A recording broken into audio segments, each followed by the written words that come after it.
and Sarah Boss as well as others, but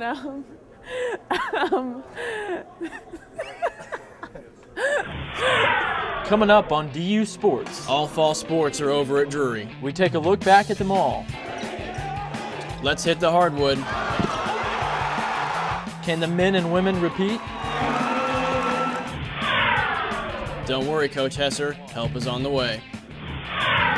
And it's a first for men's soccer. Stay tuned, it's all next on DU Sports.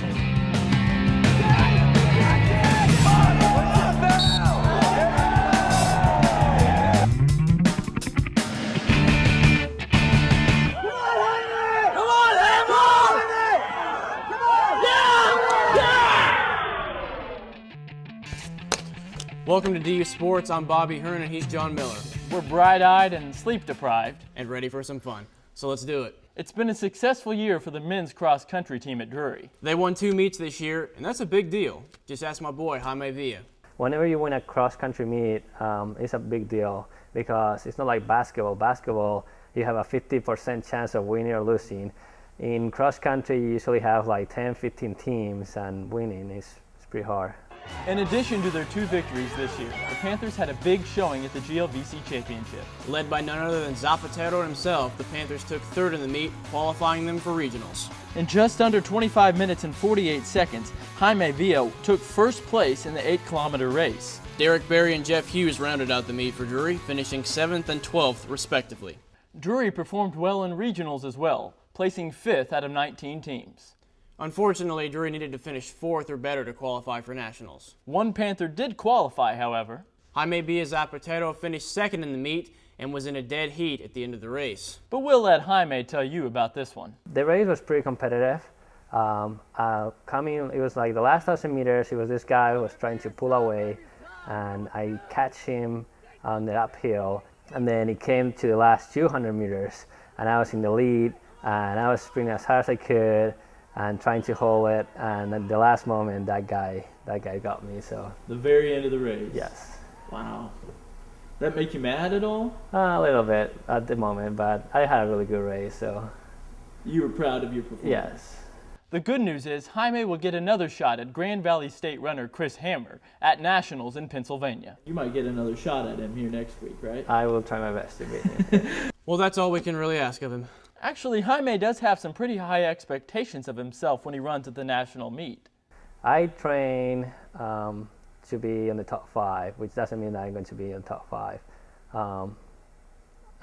But like my goal is to get an All-American, which means top 30. So that would be a really good goal. You say that meet was in Pennsylvania, right? Yeah. Wow, I bet the weather's beautiful there this time of the year. Oh yeah, perfect running conditions, I'm sure. Speaking of running, did you like that transition? That's impressive. The women's cross-country team also had a solid year this year, especially with a young team. The team has no seniors, so all runners will be back next year. And they've got something to build on, too. Like the men, the ladies made it to the Great Lakes Regional, but finished 17th. The Lady Panthers were led by Katie Burke-Bigler's 24-minute, 15-second finish, with Stephanie Coward and Tia Young not far behind. And as Tia Young puts it, their future could be bright. We've had a really unique year. It's unusual for a lot of teams to have.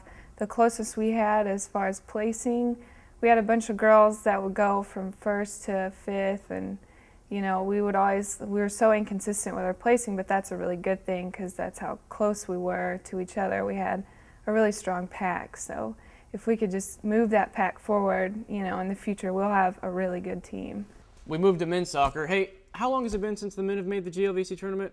That would be never. That would also be correct. Until this year. Following a 2-0 win over Truman State on Senior Day, the Panthers opened up the GLVC tournament against Indy. The Panthers quickly got out to a 1-0 lead in this game off a goal from Ben Neighbors, and with just 1:16 remaining until halftime, Steve Wachewski would put this one in off the dome, and the Panthers would go on to win 2-1. Don't you think that gave him a headache the next day? Well, headache or not, that goal advanced the team to the second round in an overtime thriller against Rockhurst. Neither team got their money's worth in this one, though, so they would go to penalty kicks. And it would take an astounding 7 rounds to declare a victory. But Rockhurst nudged out Drury 5-4, ending the year for 5 Drury seniors. You know, sometimes the only way to decide it's PKs, and that's what happened.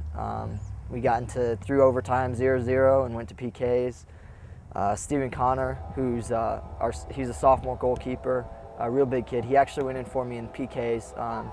He's just really good at that kind of stuff. He's got more of a presence, I guess, in goal, being 6'3", 6'4", maybe. And so for a PK shootout, you want a guy with a lot of presence. And he came up big. He made 2 saves for us, and unfortunately, their keeper made 3. And you know, that's how it goes sometimes. It's a cruel game, but I mean, I was really proud of the way the guys played. Interesting fact about this game, get this, Coach Bilbao got there 10 minutes before game time because he was also coaching the women earlier that day in Wisconsin. Thank goodness for airplanes, huh? No joke. It's a wonder he made it back in time with all that Wisconsin weather. It actually started sleeting in the middle of the game, and it's kind of miserable up there. Prior to this game, the Lady Panthers were at Rockhurst taking on the Lady Hawks in the first round of the GLVC tournament. Drury would win this game 1-0 on this goal from Kelsey Long in the second half.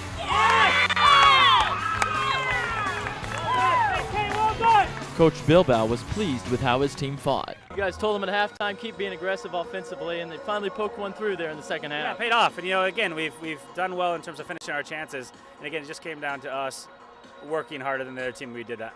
The Lady Panthers season would be ended in their next game at Wisconsin Parkside.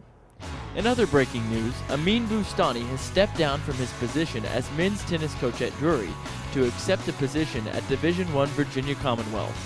Boustani spent 14 years as the head coach at Drury, where he posted a 271-62 record, including a national runner-up finish in 2001.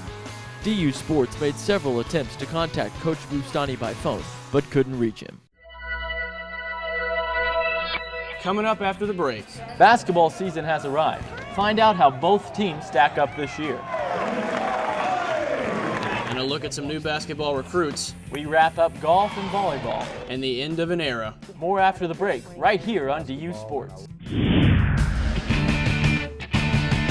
Both the men's and women's golf teams wrapped up their seasons last month. The men ended the fall with 2 new stars emerging on the team, freshmen Nick Shepard and Nathan Frederick. As for the women, Allison Rasnick and the girls revealed something about their season that you might not know. But I think we played really well. We played all Division I and except for one, and had a really good showing in all of our tournaments. So I was really proud of how we performed. Pretty impressive, huh? Yeah, not too bad. That's a good word, though. What's the opposite of impressive?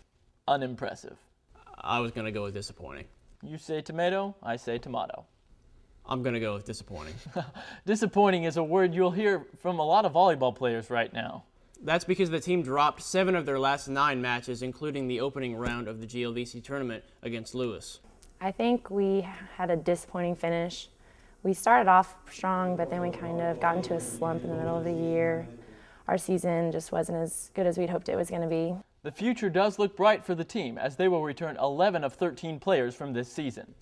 Now on to happier times. Basketball season is here. It's a change of scenery at Weiser Gym this season for the men. Coach Hesser has 8 new players this season, but don't forget about the big 3. Here's your Panther basketball season preview.